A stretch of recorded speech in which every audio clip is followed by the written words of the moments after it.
അവിയൽ ഒരുവിധം എല്ലാവർക്കും ഇഷ്ടപ്പെട്ടൊരു സദ്യ ആയിട്ടാണ്. പക്ഷെ ഉണ്ടാക്കേണ്ട കാര്യം ആലോചിക്കുമ്പോൾ എത്ര പച്ചക്കറികൾ അരിഞ്ഞുണ്ടാക്കണം.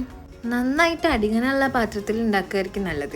ഞങ്ങൾ ഉരുളിയിലാണ് ഉണ്ടാക്കുന്നത്. കുറച്ച് എണ്ണ ഒഴിച്ച് ചുറ്റിച്ചെടുക്കുന്നുണ്ട്. പച്ചക്കറി വേവിക്കുന്ന സമയത്ത് അടിയിൽ പിടിക്കാതിരിക്കാൻ വേണ്ടിയിട്ടാണ്. പാകത്തിന് ഉപ്പും മഞ്ഞൾപ്പൊടിയും വെള്ളം കൂടെ ചേർത്ത് വാഴൻ്റെ ഇല വെച്ചിട്ട് തന്നെ അടച്ചു കൊടുക്കണം. വെയിറ്റും വെക്കുന്നുണ്ട്. ഇപ്പം എത്രയൊക്കെ ഉണ്ടെങ്കിലും കുറച്ച് കഴിയുമ്പോഴേക്ക് പകുതി ആയിട്ടുണ്ടാവും. അങ്ങനെ വെന്ത് വരുന്ന സമയത്ത് അതിലേക്ക് തേങ്ങ, ചെറിയ ജീരകം, പച്ചമുളകും കൂടെ ഒന്ന് ചതച്ചെടുത്തിട്ട് ചേർത്ത് കൊടുക്കുക. അരയ്ക്കാതിരിക്കുന്നതാണ് നല്ലത്. ഇങ്ങനെ ചേർക്കുമ്പോഴാണ് ടേസ്റ്റ് കൂടുതൽ. അടച്ചു വെച്ചിട്ട് വെന്ത് വരുന്ന സമയത്ത് അതിലേക്ക് തൈര് ചേർത്ത് കൊടുക്കുക. തൈര് ചേർത്തൊന്ന് തിളച്ച് വരുമ്പോഴേക്കും അതിലേക്ക് ഒരു പിടി കറിവേപ്പില ചേർത്ത് കൊടുക്കുക. കുറച്ച് പച്ചവെളിച്ചെണ്ണയും കൂടെ അങ്ങ് ചേർത്ത് കൊടുത്ത് നന്നായിട്ട് മിക്സ് ചെയ്തെടുക്കുക. ഫ്ലെയിം ഓഫ് ചെയ്യുക. നല്ല അടിപൊളി അവിയൽ സെറ്റാണ്. നമ്മളെ ചാനലിൻ്റെ പേരിന് മാറ്റം വന്നിട്ടുണ്ട്. ഇതുവരെ യുഗു ആൻഡ് മീൻ എന്നായിരുന്നു. ഇനി മുതൽ താഷി ഫാമിലി എന്നായിരിക്കും ഉണ്ടാവുക.